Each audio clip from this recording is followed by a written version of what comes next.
When you are talking to an atheist, I find that the best way to approach an atheist is just ask a very simple question. Just ask the person, are you seeking God? Does it matter, or another way you could put it, does it matter to you? Are you concerned at all that God may exist? Or is God simply to you like Santa Claus and you have no interest in the question at all? Just ask them, are you seeking God? Does it matter to you? If they tell you, no, I'm not seeking God, then what you should do is just say, oh, fine, okay, we have nothing to talk about. Have a good day. If they're not seeking God, why waste your time? I mean, it's like,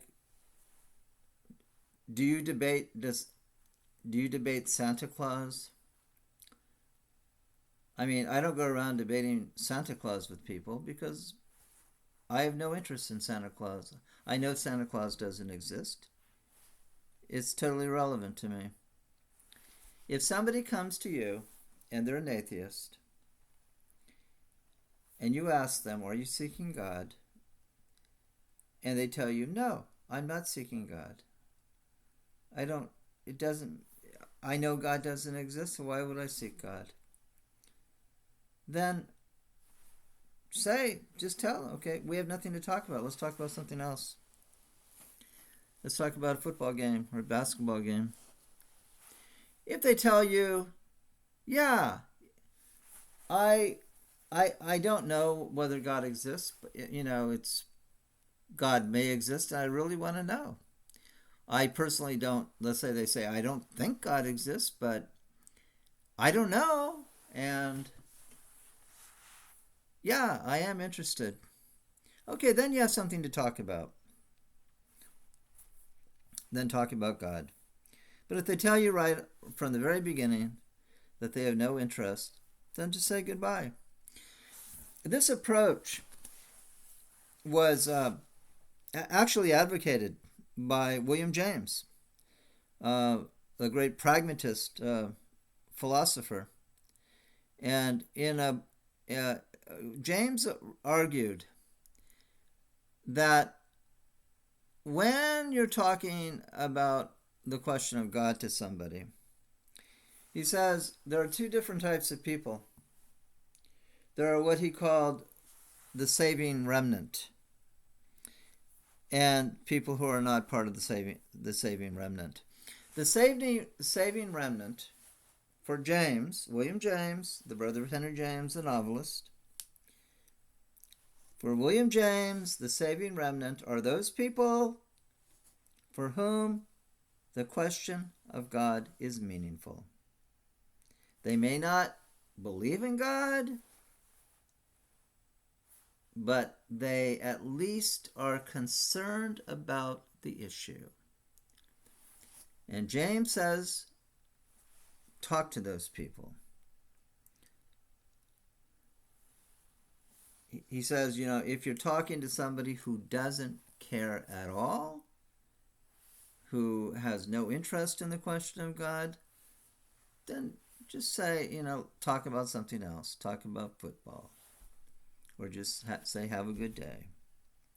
There's nothing more of a waste of time than debating somebody about God when they have zero interest in the question. All they want to do is debate and argue and try to prove their point. I personally believe in God. I don't try to convince anybody else that God exists. You know why? Because it's impossible. There's no point in wasting your time debating an issue with somebody who simply doesn't care one way or the other, and who has no interest in God, and who's not seeking God. If I'm talking to somebody and they are really interested, I'll talk to them. But if they have no interest, I won't talk to them. And that's exactly what William James, his own advice is. William James also made this argument. He's a pragmatist. William James says that if God is a meaningful, if you really take God seriously, let's say James would say, if you don't know that God exists or not, but you think there may be something to it, you think that God actually may exist. You don't know, but you think there may be something to the existence of God. James says now you are one of the saving remnant. What should you do? He says the question of God, does God exist, has two characteristics. It is momentous. Why is it momentous? Because what's at stake is your eternal salvation. This is for those for whom the question of God is meaningful. Now, if God to you is like Santa Claus and you know there's no God, then obviously it's not a momentous question.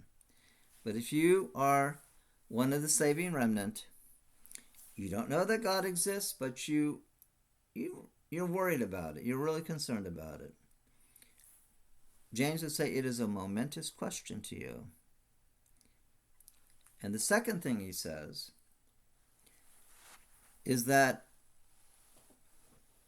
not only is it momentous, but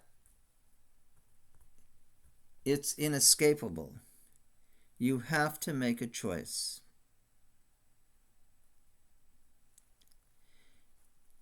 If you say, you either have a choice. You can say, you can believe. You say, well, I don't know, but my eternal salvation's at stake. Eternity's at stake.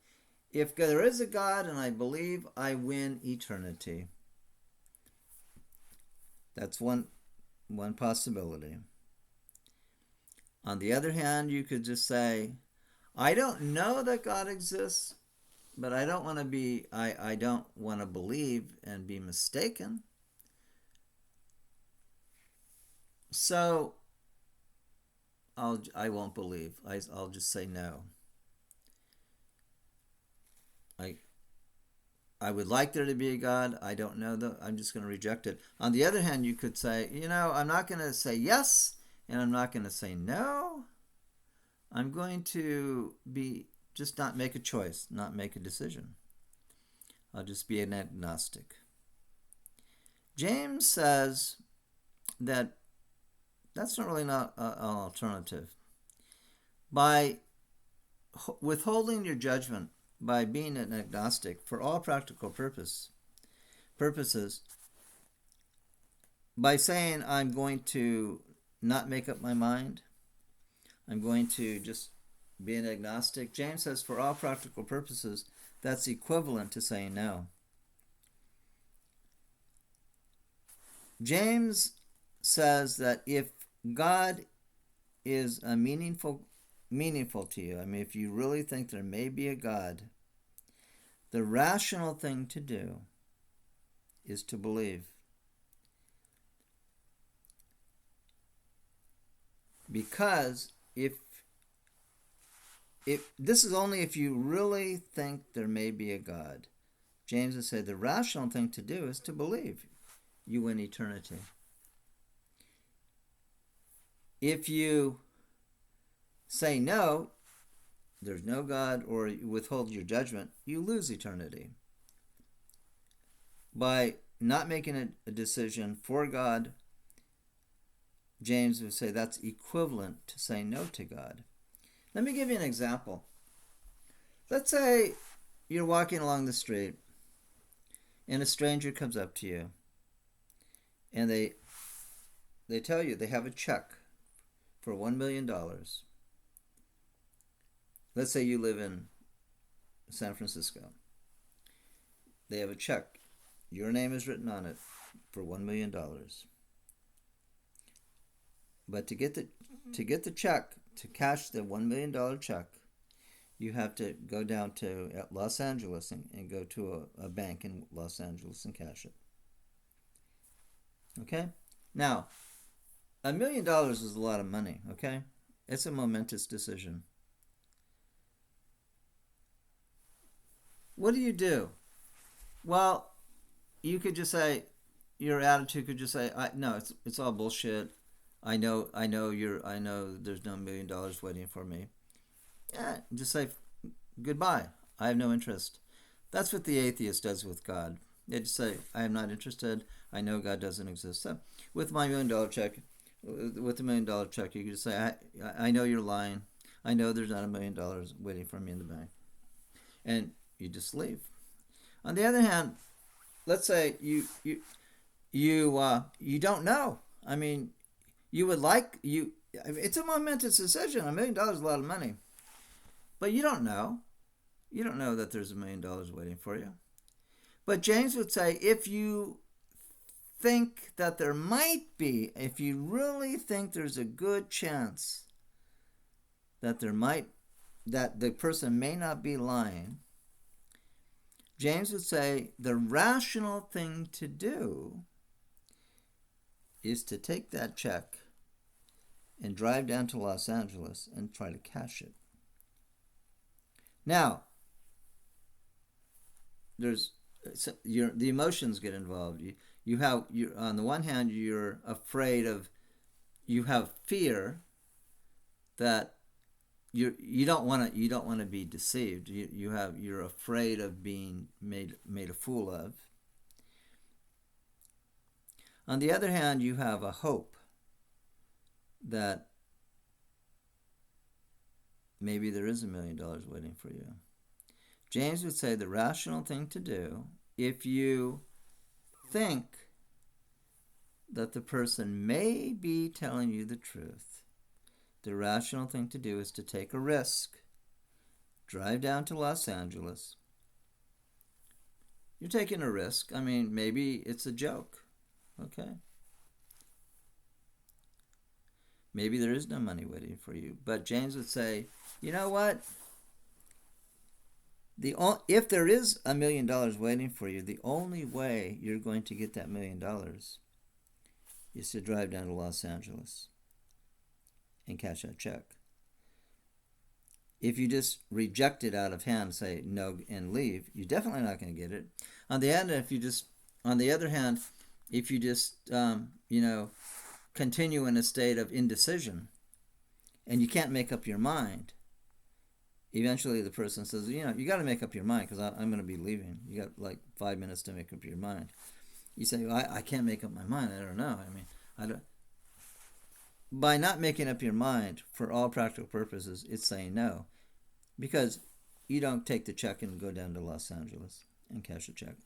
James would say, if you think that God may exist, and it makes sense to you, but you're not sure, James would say the rational thing to do is to believe. Take a risk. Okay? That's William James. When I talk to an atheist, I always ask him, are you interested? Does it mean anything to you? If they say no, they have no interest, then just say goodbye to them. Don't waste your time. Another thing to do too, if somebody says they're an atheist, and just ask them a question. If they're going to try to convince you that atheism is true, just ask them, have you ever read any of the proofs for God's existence? And then name some names. Have you ever read William Paley's proof? Aquinas, Anselm, Kurt Gödel, the greatest logician, probably the greatest logician in the 20th century. He offered a logical proof that God exists. Whether it's true or not is a different question. Just ask the person, have you ever read any of these proofs? And if they say they haven't, then say, listen, you're not serious in your quest. If you're really serious about God, you'd investigate it. And most atheists are not serious about it at all, and they're in the position of people who simply think that God is like Santa Claus. So following the advice of William James, don't waste your time. Just say goodbye, nice day, nice meeting you.